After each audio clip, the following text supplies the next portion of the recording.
Hello and welcome to Different Perspectives. I'm Paul Ndiho. On today's episode, we're going to talk about something that we don't usually talk about: hunger. As the world slowly recovers from the ripple effects of the COVID-19 pandemic and the ongoing global conflicts, one crisis that remains stubbornly persistent is hunger. A new United Nations report shows that while the global hunger dipped slightly in 2024, the situation in Africa is heading in the opposite direction. More than 300 million people across the continent went hungry last year. This year, the SOFI brings important results in terms of the situation in terms of food security in the world. First, the number of hungry people has reduced. We're talking of 673 million people in hunger in 2024. Second, access to healthy diets is improved slightly to 2.6 billion people that cannot afford a healthy diet, the minimum cost healthy diet. Now, if we project the number of hungry people to 2030, we will be in 512 million people in hunger by 2030. Now, this number also captures heterogeneity across regions. From these 512 million in 2030, 60% of those will be in Africa, which means that Africa has been deteriorated in terms of hunger, while Latin America, especially South America, has been improving, and Asia, especially in South Asia, driven by India, has been significantly improving.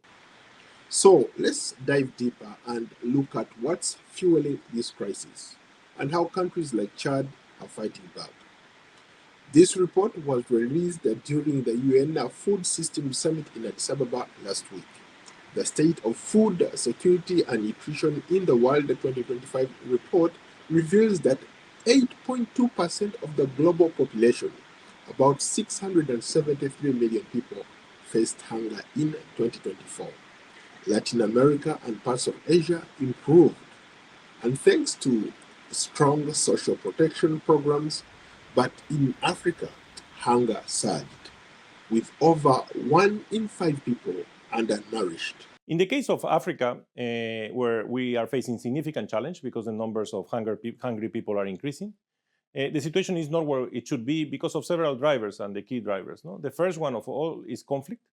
Conflict is affecting enormously many of the countries, and many of the countries which are in food crisis are mostly because of conflict. But also we have the macroeconomic issues, the slowdowns and downturns, which is affecting those economies, which are already highly indebted, and it's very difficult for them to cover the food import bill, which explains why they are not able to have the levels of minimum calories that they need to be able to move out of hunger.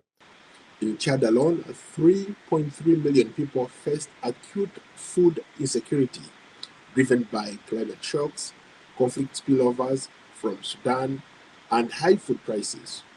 To help, the International Fund for Agricultural Development, or IFAD, has invested in community-based solutions, from grain storage to drought-resistant seeds.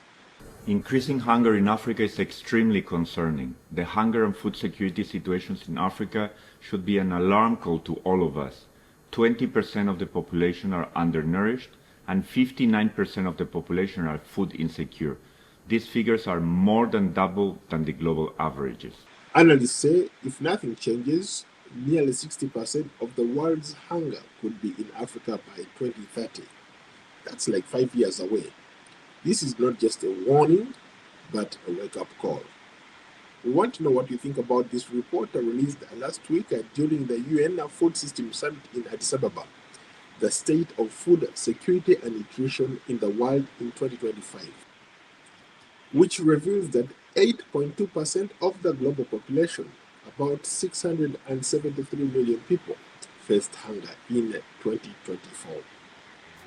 Perhaps don't forget to follow, like, share, and subscribe to Paul Ndiho on Substack, X, Instagram, Threads, Facebook, LinkedIn, Blue Sky, and YouTube.